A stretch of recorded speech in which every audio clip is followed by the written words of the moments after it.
mababawasan yung mananakaw.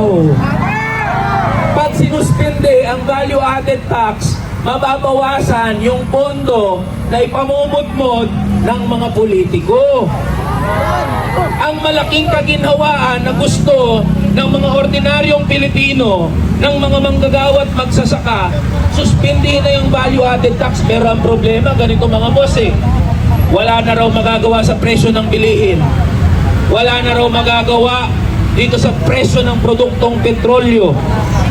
Pati sa sahod ng mga manggagawa, sinasabi, wala daw magagawa. Alam nyo kung anong gusto nila?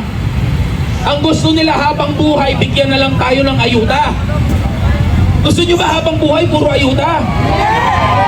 Ang gusto natin, direktang pababain ang presyo ng mga bilihin at itaas ang sahod ng mga manggagawa. Yang ayuda, pang isang beses lang yan. Yang ayuda, dadaan sa kamay ng politiko. Pag tumaan ng ayuda sa kamay ng politiko, kanino tayo magkakaroon ng utang na loob? Di ba sa politiko? Ayaw natin ng ganun. Ang gusto natin, direktang makinabang ang mga manggagawa at ordinaryong Pilipino. Huwag nang padaanin sa mga politiko. Huwag nang padaanin sa kamay ng ilang mga congressman at ng mga senador. Kaya mga boss, mga kasama, ang panawagan natin napakasimple. Sa gitna ng krisis na meron tayo at nararanasan natin, may magagawa ang gobyerno. Suspindihin ang VAT, suspindihin ang excise tax, itaas ang sahod ng manggagawa. Hindi tayo papayag na sasabihin nila wala silang magagawa. Dahil pag sinabi nila na wala silang magagawa, ano ang tawag doon? Inutil. At ang mga inutil, anong ginagawa sa mga inutil? Dapat inaalis sa pwesto. Tama? So yun lang mga boss, maraming salamat po. Laban lang po tayo hanggang masuspindi ang VAT, ang excise tax, mabuwag ang oil deregulation law, maitaas ang sahod ng mga manggagawa. Yun lamang po, maraming salamat. Mabuhay po kayo. Maraming salamat po sa inyo. VAT tanggalin! Excise tax, alisin! Excise tax, alisin! VAT tanggalin! May request lang po si Kong dahil papasok na po sila. Forward po tayo, mag-photo-ops po muna bago tayo magtuloy ng programa dahil papasok na po ang Congressman Leandro at kanyang mga kasamahan. Ngayon po, may drone po na lumilipad. Pag sinabi, pwede po tayong sumigaw ng VAT tanggalin, excise tax alisin. VAT tanggalin! Excise tax, alisin!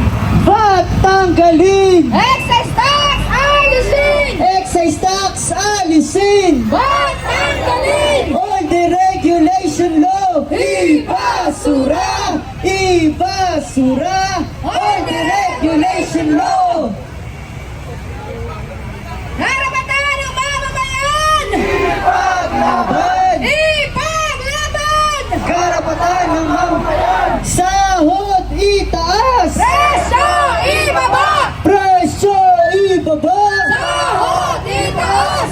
VAT tanggalin! Excise tax, alisin!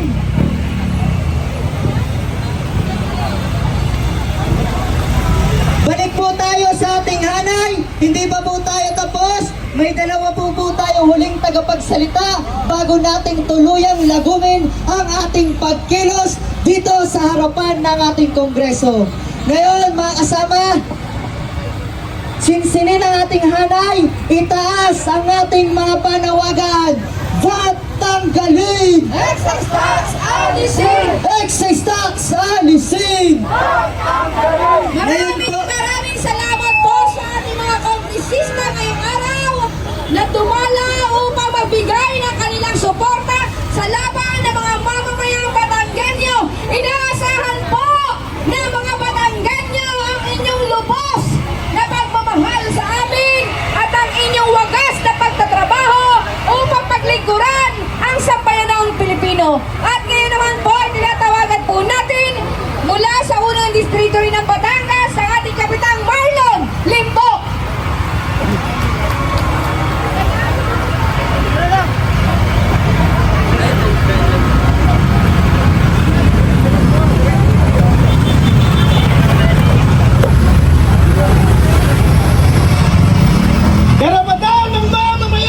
Ipaglaban! Ipaglaban! Karapatan ng mamamayan! Maraming salamat po sa napakainit na pagtanggap ngayong ngayong tanghali.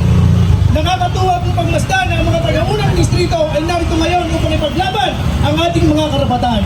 Kung sa Batangas, nagmula ang pagkabataas ng BAT, tinitiyak natin na sa Batangas din ito magwawakas. Sa tulong ng ating mahal na congressman, kami po sa hanay ng mga mangista sa Kanlurang Batangas ay nakakaranas din ng napakahirap na kabuhayan sa kasalukuyan.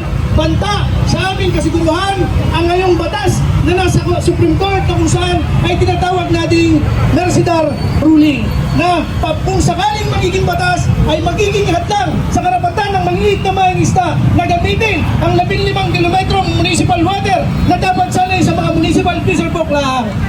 Kung ito po'y mangyayari, ang dagat munisipal ay gagamitin ng mga komersyal na palakaya. Sa bawat pagpili ng gamit pampalakayan ng mga mangingisda ay dagdag na patong ng buwis at higit sa lahat, ang pagpili natin ng gasolina na ginagamit natin sa araw-araw ay patuloy ang pagtaas at nagpapahirap sa hanay ng mga mangingisda. Kaya naman ang panawagan natin, ibasura ang oil deregulation law. Alisin ang mga batas na nagpapahirap sa karapatan ng maliliit na mangingisda at magsasaka. Sa ngayon po, ang unang distrito ay nangunguna at palaging nangunguna sa tulong ng ating mahal na congressman Leandro Ligarda Libuste. Umaasa po kami sa ating hanay na hindi tayo susuko at hindi tayo bibitaw sa ating mga panawagan hanggat hindi natin nakakamit ang tunay na tagumpay. Maraming salamat po at magandang tanghali. Batanggalin! All the regulation law! Ibasura! Ngayon po, para lagumin ang programa, kung tayo po ay naglulunsad ng kampuhan sa Liwasang Bonifacio, ang mga maralitang lungsod ng Kamaynilaan ay naglulunsad din ng kampuhan sa DSWD. Kaya po tinatawagan natin ang huling tagapagsalita na si Camimi Doringo mula sa Kadamay at susundan ito mamaya ng pagkanta ni Mara Peralta.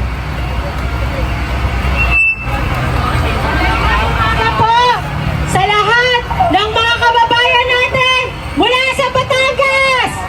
Isang taas kabaong pagpupugay po ang ipinapabot ng mga kababayan natin, mga maralitang tagalungsod.